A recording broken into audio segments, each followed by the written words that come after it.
Le DAF d'aujourd'hui, c'est DAF Bet. C'est un peu un nouveau sujet. Enfin, ça continue à parler un petit peu sur les jeûnes, les différentes halakhot des jeûnes, les différentes sortes de jeûnes. On avait parlé des jeûnes qui ne sont pas complets, les jeûnes qui sont faits à moitié. On avait parlé des différentes halakhot. Là, on va parler d'halakhot, justement, d'un jeûne. On va voir un premier enseignement, c'est la troisième ligne de la page, Bet Amud Aleph. Première partie de la Gemara, une petite question-réponse. Sur l'histoire des jeûnes qui ne sont pas finis, qui sont faits à moitié. On a Rav Hizda qui nous enseigne un premier enseignement, on va le faire dans les mots. Va Rav Hizda. Kol tanit shelo shakal aframa lav shmetalit. Un jeûne que j'ai pas jeûné jusqu'au coucher du soleil, eh ben, ça ne m'est pas considéré un jeûne. C'est-à-dire que si j'ai pas été au bout de ma journée, de mon jeûne, ce n'est pas un jeûne. Alors il demande la question, la Gemara demande mitivé, on objecte. Anshe mishmar mitanin velo mashlimin. C'est marqué que les Kohanim et les Lévi'im qui travaillaient dans le Beth Amikdash, pendant leur semaine, ils jeûnaient, mais ils finissaient pas leur jeûne. On voit de là qu'on utilise le terme jeûner malgré qu'ils ne finissaient pas leur jeûne. Donc c'est considéré un tanit. Alors la Gemara répond, elle dit non, ce n'est pas une contradiction avec ce que Rav Hizda nous dit, puisque Atam les tsaour nafshe baal maou. Là-bas, on leur demandait de jeûner juste pour se faire un peu mal. On est dans le Beth Amikdash, on ne veut pas qu'ils se régalent à manger et à profiter. Et donc on leur demande de jeûner symboliquement, une sorte de régime. Alors on amène un autre enseignement. Tashma d'Amar Rabbi Eliezer ben Tzadok, ani mibnei banav shel Sinav ben Binyamin. ופעם אחת חל תשעה באב להיות בשבת, ודחינו לאחר השבת, והתעננו בו ולא השלמנו, מפני שיום טוב שלנו הוא. Alors, Rabbi Eliezer ben Tzadok, il dit qu'il vient de la famille de Sinav, Sinav ben Binyamin. Sinav ben Binyamin, ils avaient un jour de fête très particulier, le 10 Av. Le 10 Av, à l'époque du Beth Amikdash, une année, il n'y avait plus de bois pour le Beth Amikdash, et c'était la famille de Sinav qui est venue, qui a apporté du bois. Et grâce à eux, le Misbeach a pu continuer à tourner pendant cette journée-là. Et dès cette année-là, c'est devenu une fête chez cette famille. Ils venaient tous les ans ramener le bois au Beth Amikdash le jour du 10 Av. Et donc, c'est un jour qui était leur Yom Tov. Leur Yom Tov, le Yom Tov de cette famille. C'était le jour de fête pour cette famille. Et une année, Tisha B'Av est tombé Shabbat.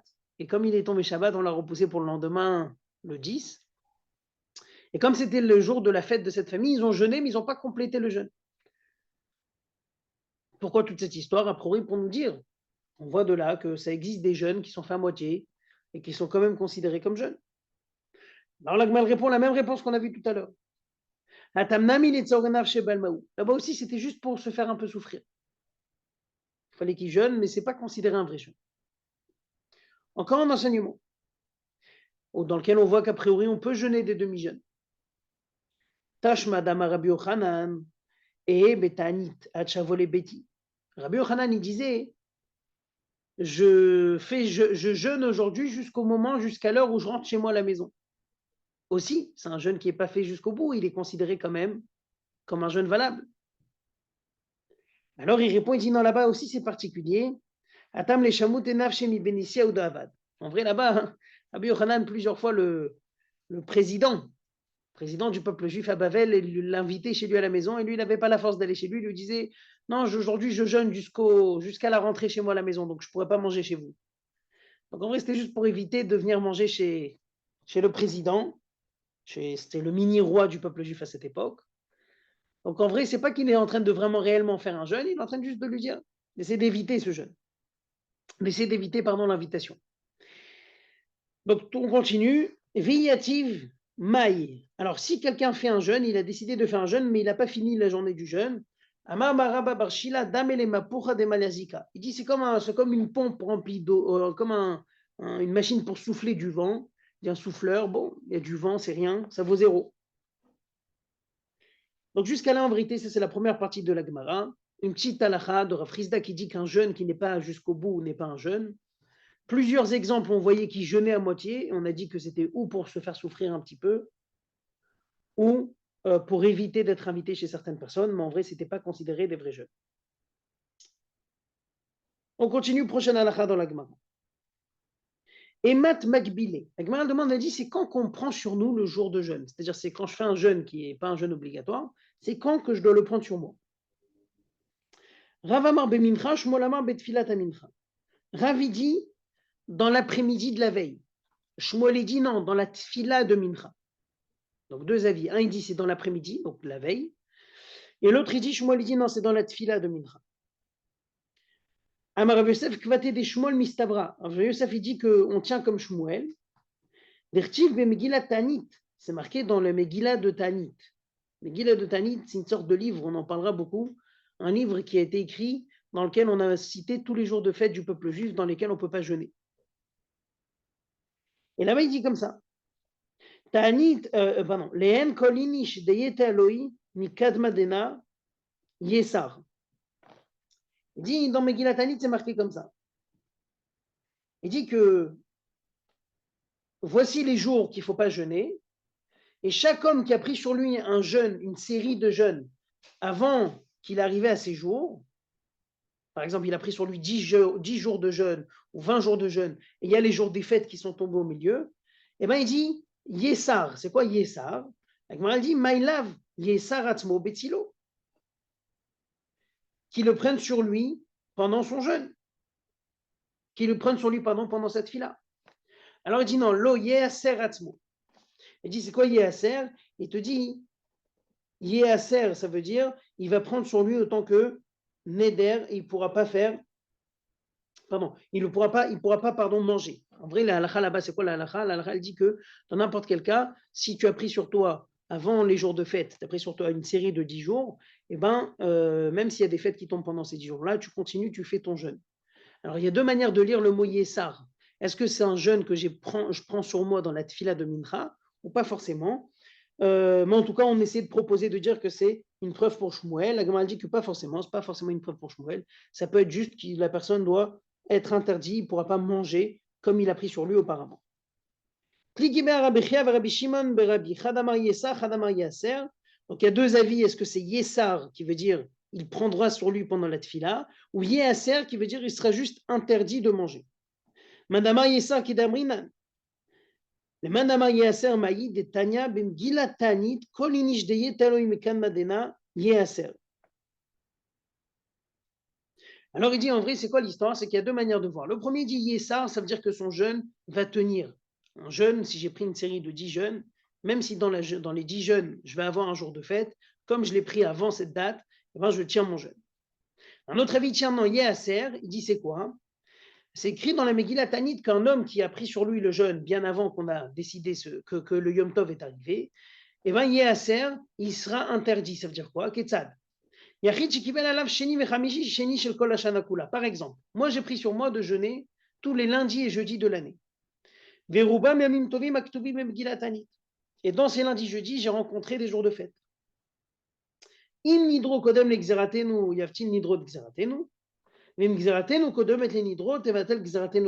vrai, l'histoire, c'est quoi? Si on parle essentiellement des différentes fêtes que les Chachamim pourront ajouter par la suite.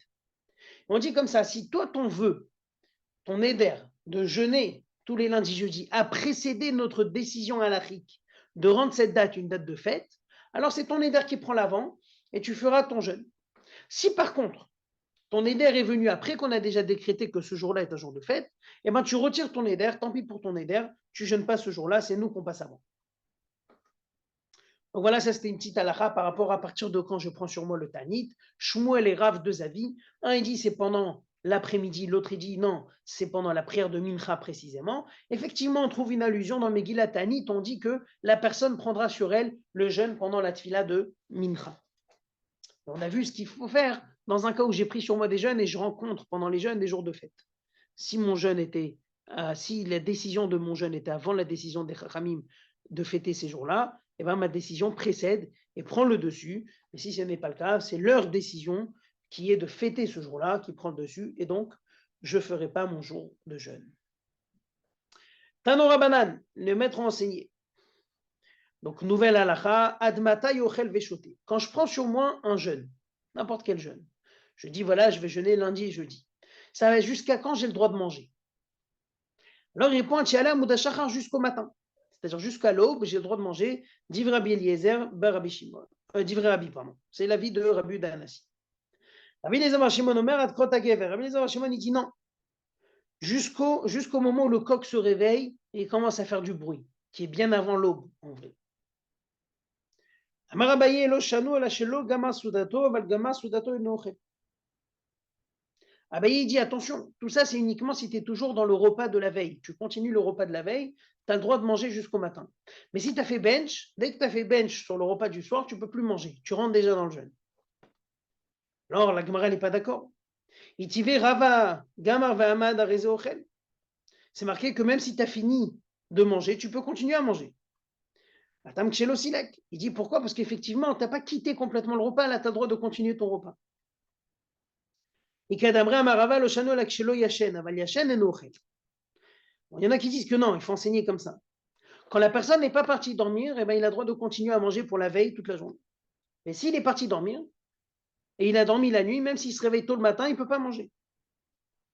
Abaye lui demande et lui dit, mais c'est marqué clairement que si tu es parti dormir et tu t'es réveillé, tu peux manger avant que le jeûne a commencé. Alors il lui répond à Tambe mitnamnem. Il dit, on parle de quelqu'un qui est mitnamnem. On a dit, c'est quoi mitnamnem? Echidami mitnamnem. Amar Avashi, on tourne la page. Nim velonim, tir velotir. On parle de quelqu'un qui somnole. Regardez la définition que la Gemara donne à quelqu'un qui somnole. Il dort, mais il ne dort pas. Il est réveillé, mais il n'est pas réveillé. Des caroulés véanés, on l'appelle, il répond. Velo yada adoresvaram, il n'est pas capable de répondre réellement quand on lui pose une question logique. Vechimat kerele mitkar, et quand on va le rappeler plus tard, il se rappellera. Ça, c'est somnolé. Donc, en vrai, on a vu un petit peu une marloquette de qu'est-ce qu'on fait par rapport aux jeunes, jusqu'à quand j'ai le droit de manger. Et ça, avec ça, on finit ce petit passage de Gemara. Un avis qui dit que tu as le droit de manger uniquement tant que tu es dans le même repas. L'autre, il dit non, même si tu as fini le repas, tu as le droit de manger. La seule chose qui te bloque, c'est si tu es parti dormir. En vérité, la halakha, elle est par rapport à nous, juste pour savoir c'est quoi la halakha, quand on a un jour de jeûne comme Tzom Gedalia, à Sarah Betevet, qu'on veut se lever tôt le matin, et bien effectivement, on n'a pas le droit de manger le matin, à moins qu'avant d'aller dormir la veille, on fait un tnaï, on dit dans notre tête, je vais me lever demain pour manger. C'est là que je ne veux pas que mon sommeil soit le facteur qui me rentre dans le jeûne. Voilà, c'est ça ce qui est important, c'est que je ne cherche pas que le sommeil soit le facteur qui me rentre dans le jeûne. Prochain passage de Gemara, on parle sur quelques halachot du jeûne d'un particulier, du jeûne de Yachid. Ok, on va voir quelques petites halachot. Amarav Kana Amarav, Yachid Shikibel Alav Tanit Aso Beninat Sandal. Lui tient, vous verrez c'est quoi l'halakha à la fin, mais en tout cas, lui tient que quelqu'un qui prend sur lui un jeûne en tant qu'individu, eh ben, il n'a pas le droit de mettre des chaussures en cuir. Parce que peut-être il n'a pas su s'exprimer quand il a pris son éder et il a fait une erreur et il a pris sur lui le tanit le plus sévère.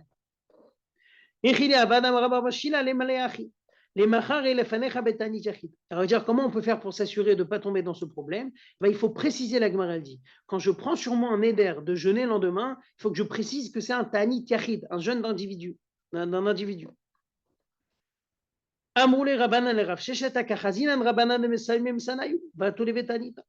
Alors on a dit à Rav Sheshet, mais regarde, on voit les Talmidei Chachamim qui mettent leurs chaussures pour venir pendant le jour de jeûne à la choule.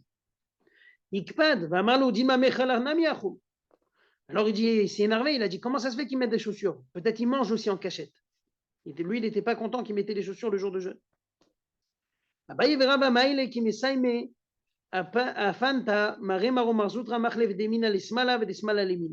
Il donne un exemple, il dit, Abaye Rava par exemple, eux, comment ils mettaient les chaussures? Eh bien, mais Aile qui me saime à Pinta. Pardon. Une seconde. Ils mettaient une sorte de chaussure légère. Hein, ils mettaient une sorte de chaussure légère. C'était une chaussure, mais il n'y avait pas de bord. Ok. Donc, c'était une sorte de sandale. Donc, ils changeaient un peu leurs chaussures. Maré Marzoutra, eux, ils échangeaient la chaussure de droite à gauche et de gauche à droite pour se faire un peu souffrir. Rabbanan Dverava Shinaf Kekeochayu. Et Rabbanan, les élèves de Ravashi, eux, ils avaient les chaussures normales le jour de jeûne. Pourquoi? C'est vrai qu'il y a Damar Shmuel, Entanitibo Bebavel El Atishabav Bilvan. Parce qu'ils tiennent comme l'avis de Shmuel qui dit qu'il n'y a plus de jeûne sévère aujourd'hui, comme les Tanit Tzibour de l'époque, à part Tisha B'Av, le seul jour de jeûne où on ne met pas les chaussures, bien sûr qu'ils pourront, mais à part Tisha B'Av, tous les autres jours de jeûne, on a le droit de mettre les chaussures. D'ailleurs, c'est ça qu'on retient dans la halakha. Aujourd'hui, on fait un jour de jeûne, Tanit Esther, Asara Betevet ou autre, on met les chaussures comme d'habitude. Une autre halakha sur cette histoire de jeûne de Tanit Yachid. Amar Avidah Amarav Love Adam Tanito Porea. J'ai le droit, si je suis fatigué, de repousser mon jeûne, de dire voilà, aujourd'hui je ne jeûne pas malgré que je devais jeûner, je vais reprendre sur moi ce jeûne une autre fois. Delo Sage de Lomeshalem Tzor Nafshe Kabilale. Il m'a dit Mitzar Nafshe, il m'a dit Mitzar Nafshe. Alors il dit, Shmuel, il a répondu, quand il a entendu cette halakha, il a dit effectivement, tu n'as pas pris sur toi un vœu de jeûner tous les lundis, jeudis juste pour jeûner. Tu as pris sur toi de te faire souffrir. Si tu es capable de te faire souffrir, tu te fais souffrir. Tu n'es pas capable de te faire souffrir, repousse. Donc il répète, il dit qu'il y en a qui disent d'un langage un peu différent cette halakha, mais que c'est la même idée qu'un homme, il peut repousser son jeûne, et Shmuel lui dit effectivement c'est logique. Il dit tu sais quoi, c'est comme un neder, c'est comme un vœu. Tu prends sur toi un vœu de donner la tzedaka, tu peux pas donner aujourd'hui, tu le donnes demain, c'est pas grave. Le jeûne c'est la même chose, tu pouvais pas jeûner aujourd'hui, tu jeûneras demain. Rav Yoshua Brid Ravidi Ikla Lebe Ravasi. On raconte une histoire. Rav Yoshua, fils de Ravidi, il est arrivé à la maison de Ravasi. Avdoule Glatilta, on lui a fait une genisse, donc un veau, on lui a fait un veau. Tilta, c'était un très très bon veau. On appelait ça Glatilta. Il y a qui dit que c'était grillé, il y en a qui dit que c'était le troisième enfant, bon, qui avait 3 ans. Plusieurs avis, c'était quoi comme veau, mais c'est un très bon veau qu'on lui a fait. Et donc, on lui a fait ce veau. Amroul Elitom Armide, on lui a dit, tiens, goûte. On t'a bien reçu, prends, goûte quelque chose. Amar le Betanita Yativna, il leur a dit, mais je suis en train de jeûner. Amroul Velozif Mar Valifra. Lo Savarmar, le Hadam, Aravuda Marav, Lo Badam Tanito Purea. Alors on lui a dit, mais t'as qu'à emprunter, t'as qu'à repousser ce jeûne. Comme la vie de Ravuda au nom de Rav, qu'un homme il peut repousser son jeûne. Si. Amarlo, il leur a dit, Tanit Chalom.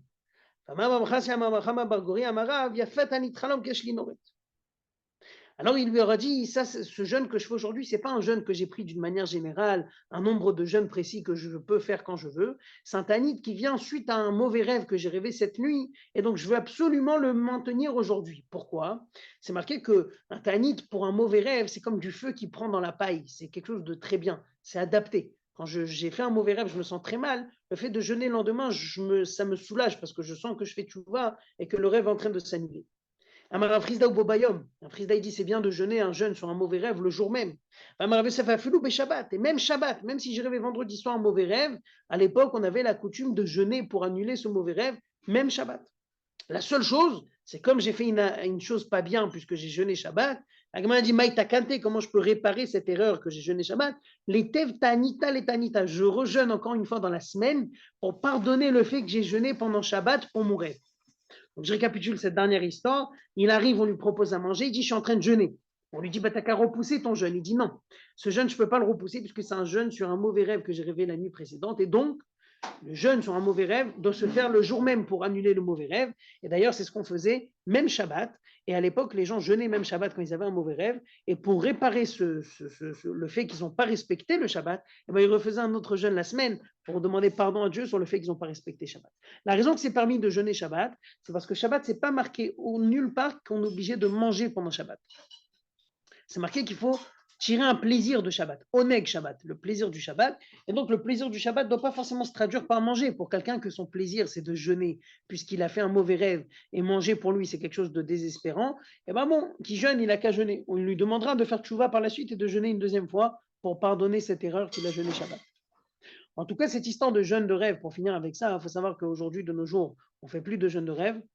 Enfin, non, on ne fait plus de jeûne de rêve. Pourquoi on ne fait plus de jeûne de rêve?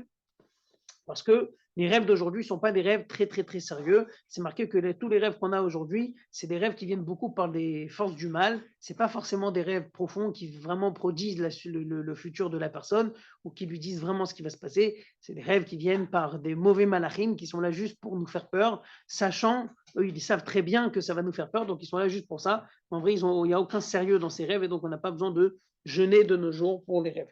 Tous les rêves, même les mauvais rêves qu'on voit, c'est marqué dans la Gemara, on verra plus tard dans Brachot, non, pardon, dans Brachot c'est marqué, il dit qu'il ne faut pas leur donner une importance, il faut savoir que ça vaut 0. Donc voilà, ça c'était une petite halakha, comme ça qu'on a fini. On a fini avec ça le passage jusqu'à la Mishnah. Donc on a eu quelques petites halakhot sur les jeûnes d'un particulier et le jeûne lendemain d'un mauvais rêve. Maintenant la Mishnah, donc pour prendre la Mishnah qu'on a juste ici, il faut savoir que cette Mishnah, on reprend tout le sujet des jeûnes qui viennent à cause de la pluie. On avait vu dans la Mishnah précédente que tout au début, qu'est-ce qu'on faisait? On décrétait sur la communauté 3 jeûnes, une série de 3 jeûnes. La série de 3 jeûnes, c'était une série de 3 jeûnes légères qui étaient là justement pour demander à Dieu d'une manière générale qu'il nous envoie la pluie. La série de 3 jeûnes se passait Kislev, le mois de Kislev à peu près, début Kislev, donc on est début de saison d'hiver, et donc on demanda à Dieu de nous envoyer de la pluie. Maintenant, si les 3 jeûnes sont passés, lundi, jeudi, lundi, et la pluie n'est pas descendue, c'est là qu'on va passer à un stade supérieur, c'est-à-dire qu'on va la pousser un peu plus.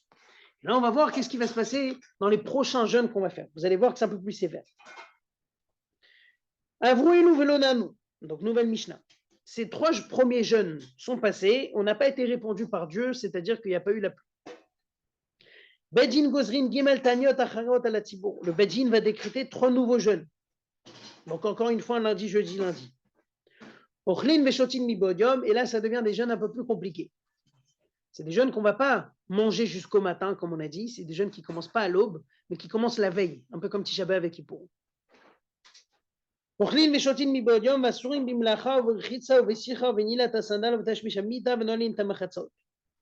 on a les mêmes interdits que Tisha B'Av et que Yom Kippour, c'est-à-dire qu'on doit arrêter de manger dès la rentrée de la nuit, dès la tombée de la nuit. On n'a pas le droit de travailler, de se laver, d'avoir des relations, d'avoir des chaussures en cuir, etc.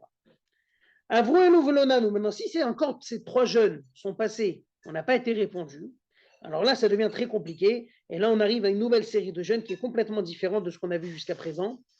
Avouez-nous, velonanu, bedin gozrin alen sheva. On décrétait 7 jeûnes qui va compléter en vérité le chiffre 13. Chez Yud Gimel Taniot Alatibour. Oui, on va avoir une série de 7 jeûnes. Lundi, jeudi, lundi, jeudi, lundi, jeudi, encore lundi. En tout, ça va faire depuis le début jusqu'à présent, ça va faire une série de 13 jeûnes. Dans les 7 jeûnes, eh ben, on a des choses en plus par rapport au premier jeûne. C'est quoi? On fait fermer toutes les boutiques de la ville. On arrête le commerce pendant ces jeûnes-là. Les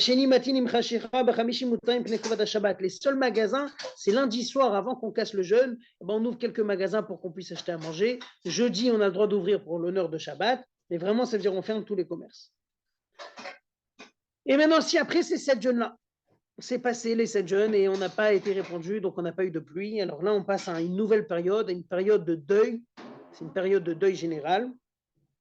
Avroelo velonano memaatin bemasa umatan bebinyan ou benetia berusin ou benisuin ou beshelat shalom ben adam lachavero ki bnei adam en ezufim lamakom. Si on a passé ces jours-là et on n'a pas été répondu, eh ben on va diminuer dans les affaires, on va diminuer dans la construction de nouvelles structures, on va diminuer dans la plantation des arbres, dans les mariages, dans les fiançailles, et on demande même pas, on dit même pas bonjour aux gens, on passe à une période de deuil national, si on peut dire, jusqu'à qu'on soit répondu par Dieu. C'est comme si ça ne sert plus à rien de jeûner, en vrai, parce que malheureusement, Dieu n'a pas écouté notre voix, il a décidé de nous mettre dans une année de sécheresse, une année de famine, et donc on vit un moment difficile, on ne fait pas grand-chose, on s'attriste, et il dit que et les gens importants, les Talmidei Chachamim, continuent à jeûner. On ne peut pas demander à toute la communauté de continuer à jeûner, mais les Talmidei Chachamim continuent à jeûner jusqu'à la fin du mois, jusqu'au début du mois de Nissan. Pardon, jusqu'à la fin de Nissan. Yatsa Nissan Verduk Shamim, si c'est après le mois de Nissan qu'on a eu la pluie, Siman Klala, c'est un signe de malédiction. Chez Neymar, Alok, Tzir, Chiti, Mayom, Vegomer, c'est marqué par rapport à la période qui est la fin du printemps et l'été. C'est marqué que quand Shmuel il a vu tout son peuple, il a dit, vous voyez, aujourd'hui il fait beau, vous devez normalement cueillir le blé. C'est pas bien qu'il y ait de la pluie, mais je vais vous montrer comment Dieu est capable de vous envoyer la pluie même dans cette situation. En tout cas, c'est une idée qui nous montre que c'est une période qui est négative pour la pluie. Donc ça, c'est la Mishnah. On a vu en vérité les séries de jeûnes qu'il y avait. On avait les 3 premiers jeûnes qui étaient très légers, qui ressemblent, si on compare à des jeûnes qu'on a aujourd'hui, les 3 premiers jeûnes, c'est de ressembler à des jeûnes comme Tanit Esther, Tzom Gedalia, etc. La deuxième série, les 3 jeûnes suivants, c'est des jeûnes qui ressemblent à Tisha B'Av, par exemple. Ensuite, les 7 jeûnes qui vont suivre, c'est des jeûnes qui sont beaucoup plus difficiles. C'est des jeûnes on n'a pas le droit de travailler, on a besoin de fermer tous les magasins. Et la période qui va venir après n'aura plus de jeûnes, mais elle sera une période, une sorte de deuil. On ne se parle plus, on construit plus rien de nouveau, on ne se marie plus, etc. Alors il continue, il dit comme ça. Là, dans la Gemara, on va voir un petit peu, il va nous parler un petit peu sur cette histoire de jeûne. Bishlama kulu idbu tanu. Il dit, je comprends qu'on n'a pas le droit de se laver, parce que si tu te laves, il y a un plaisir. Mais pourquoi tu n'as pas le droit de travailler? Travailler, ce n'est pas un plaisir, a priori. Donc on devrait permettre de travailler le jour d'un jeûne. Amar Frisda, Amar Birmia Baraba, Amarkra. Frisda, il a dit au nom de Rabirmia Baraba, il dit, il y a un verset qui dit clair.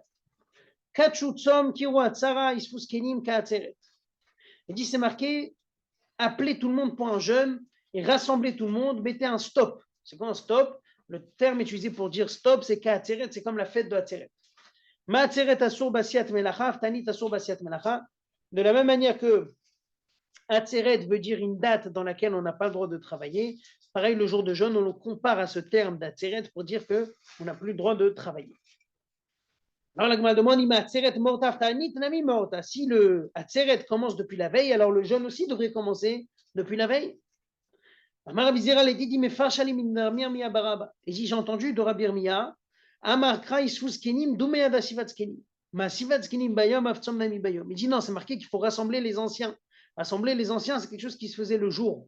Et donc, il dit que l'idée de Sevat, il dit le soir, les gens ne se rassemblent pas, les soirs, les gens sont chez eux. Donc, on parle d'un jeûne, c'est essentiellement quelque chose qui se fait le jour, mais on n'a pas le droit de travailler ce jour-là. Il dit peut-être c'est de la veille, il dit non, c'est le matin qu'on se rassemble. Alors il dit comment ça se passait le jour de jeûne à l'époque. Et Chiavdi Amarabaye, Abaye nous raconte comment ça se passait. Depuis le matin jusqu'à Chatzot, on recherchait tous les problèmes qu'il pouvait avoir dans le comportement spirituel des gens dans la ville. Donc on revoyait tous les comptes, les gens, est-ce qu'il y avait des problèmes ou il y avait des mauvaises ententes, etc. Il dit ensuite, de midi à 15h à peu près, on lit la Torah et on lit l'Haftara, et ensuite, le reste de la journée, on va prier à Dieu. Il dit,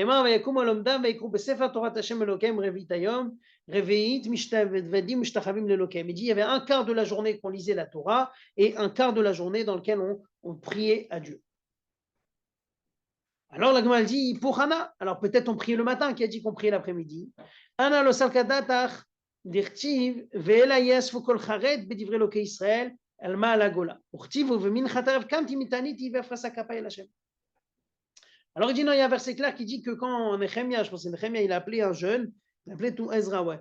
Il a appelé un jeûne pour tout le monde, il a dit venez tous, et qu'est-ce qu'il a fait? Venez, on en discute le matin et on prie à Dieu l'après-midi, qui veut dire que le matin c'était le moment du bilan, on faisait un bilan sur toute la ville, ensuite l'après-midi c'est là qu'on faisait la tfila et on lisait la Torah spécialement pour demander à Dieu de nous aider.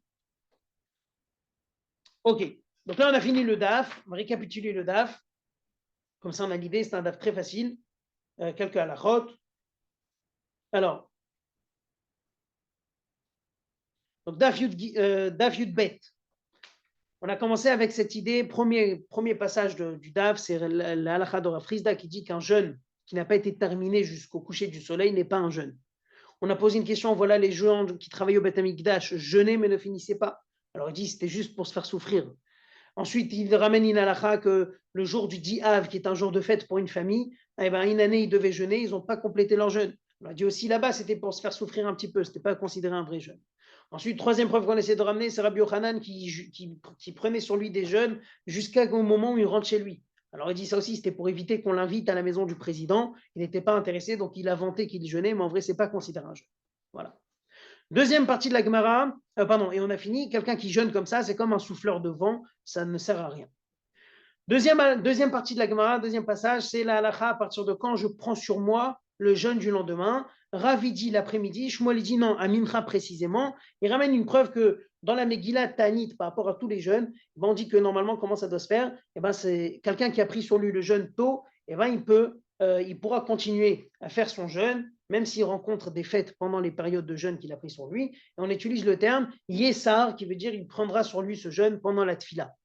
Un autre avis qui tient, qui dit non, ce n'était pas pendant la tfila qu'on prenait, c'est qu'il restera dans son interdiction, Yé-Aser.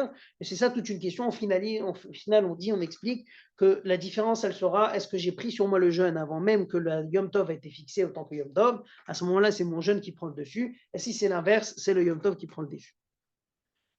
Troisième partie de la Gemara, c'est par rapport à jusqu'à quand j'ai le droit de manger avant mon jeûne. Alors on dit jusqu'à l'aube, un autre il dit jusqu'au moment où le coq se réveille. Et la question de savoir, c'est Abaye Rava, Abaye il dit qu'une fois que j'ai fini mon repas, je ne peux plus continuer à manger. L'autre, il dit non, tu peux. Alors, une question de savoir est-ce que j'ai quitté complètement le repas ou pas. Une autre avis, Rava, qui dit que je ne peux pas à partir du moment où j'ai dormi. L'autre, il dit ça dépend. Si tu as somnolé, tu peux continuer à manger. Et on avait rappelé que la halakha, elle est, c'est que j'ai le droit de manger uniquement si je fais un tnaï, une condition. Ensuite, quatrième partie, si on peut dire, de la Gemara, une petite halakha sur le Tanit Yachid. Est-ce qu'il a le droit de mettre les chaussures? Alors, il explique, il dit que il faut faire attention qu'il n'a pas fait d'erreur dans la formulation de quel jeûne il a pris sur lui, donc il doit faire attention. Rav Shechet, il était très contre les chaussures. Il y a Baïrava qui mettait des sandales. Marema Marzoutra changeait de droite à gauche. Mais les Rabbanan, les élèves de Ravashi, eux, ils mettaient sans problème les chaussures. Ils disaient qu'aujourd'hui, il n'y a que Tisha B'Av qu'on ne met pas de chaussures en cuir. Et dernière halakha de la Gemara avant la Mishnah, c'est la halakha sur le fait que j'ai le droit de repousser les jeûnes. Alors, on avait expliqué, Shmuel disait qu'effectivement, quand j'ai pris sur moi beaucoup de jeûnes, eh ben, je les ai pris si je suis capable. C'est un peu comme si j'avais fait une condition, que si je suis capable de jeûner, eh ben, je jeûne. Mais si je ne suis pas capable, eh ben, je préfère le repousser, je le ferai une autre fois. Il y avait une exception avec Rav Yoshua Bred Ravidi. Lui, il arrivait dans un endroit, on lui a préparé un beau repas, on lui dit est-ce que tu veux manger? Et il dit non, je ne peux pas parce que je jeûne. On lui propose de repousser son jeûne et il dit non, je ne peux pas repousser car c'est un jeûne qui vient suite à un mauvais rêve. Comme on a dit que c'est très bien de jeûner le jour même Shabbat. On avait dit à tel point que c'est important de jeûner le jour même après un mauvais rêve. Bien sûr qui ne se pratique pas aujourd'hui, mais c'est qu'on jeûnait Shabbat, après on rejeûnait encore une fois dans la semaine pour pardonner le fait qu'on a jeûné pendant Shabbat. Ça, c'est la Gemara jusqu'à la Mishnah. Ensuite, on a la Mishnah qui explique qui décrit l'ordre des choses qui se passaient après que les trois premiers jeûnes, la série de trois premiers jeûnes à cause de manque de pluie n'a pas marché, Dieu n'a pas envoyé la pluie. Et ben on décrétait encore trois jeûnes dans lesquels on faisait comme Tisha B'Av, c'est-à-dire qu'on n'avait pas le droit de manger, boire, des chaussures, se laver, etc. Si ça n'a pas marché, encore 7 jeûnes. Donc en finale, on a 13 jeûnes. Donc 7 jeûnes dans lesquels on fermera aussi tous les magasins. On les ouvrira en fin de journée ou pour Shabbat quand c'est jeudi. Et si même les 7 jeûnes n'ont pas aidé, c'est là qu'on passe à une période de deuil général dans laquelle on n'a pas le droit d'entamer des nouvelles constructions, des mariages, de se dire bonjour. Et les tzadikim, les Talmid Chachamim continueront à jeûner jusqu'à la fin de Nissan. Par contre, après Nissan, si la pluie descend, là c'est déjà une malédiction, c'est pas quelque chose de positif. Ça, c'était la Mishnah. La Gemara qui continue, elle parle sur cette idée, pourquoi le travail est interdit. Le travail, c'est une souffrance, on devrait le permettre le jour d'un jeûne. Il ramène une preuve du jeûne qu'on le compare à Atzeret. Atzeret, c'est la fête de Shavuot ou de Shmini Atzeret, dans laquelle aussi on n'a pas le droit de travailler. Et la raison qu'on commence que le matin, c'est parce que c'est précisé que le jour de jeûne est un jour où on rassemble les anciens de la ville pour voir les sujets de la ville, pour voir qu'est-ce qu'on peut réparer. Et ça se fait que le jour. C'est pour ça que le jeûne se fait le jour et non pas depuis la veille. Et c'est là qu'à la fin, il nous dit comment ça se passait le jour de jeûne. La première moitié de la journée, eh ben, on faisait le compte-rendu, le bilan de la ville et ce qu'on pouvait réparer dans les situations de la ville. Et la deuxième moitié, elle se partageait en deux. Un quart dans lequel on faisait des lectures de Torah et d'Aftara, et ensuite on faisait la Tfila, donc jusqu'à là par rapport au Daf Yudbet. Voilà les amis. Zant Hashem, semaine prochaine on va faire une Gimel. Semaine prochaine, on ne pourra pas, c'est petit 4 mètres la semaine prochaine. Donc, comme on a dit, dans 3 semaines, après Yom Tov Pessah, dans 3 semaines, on reprendra Daf Yud Gimel.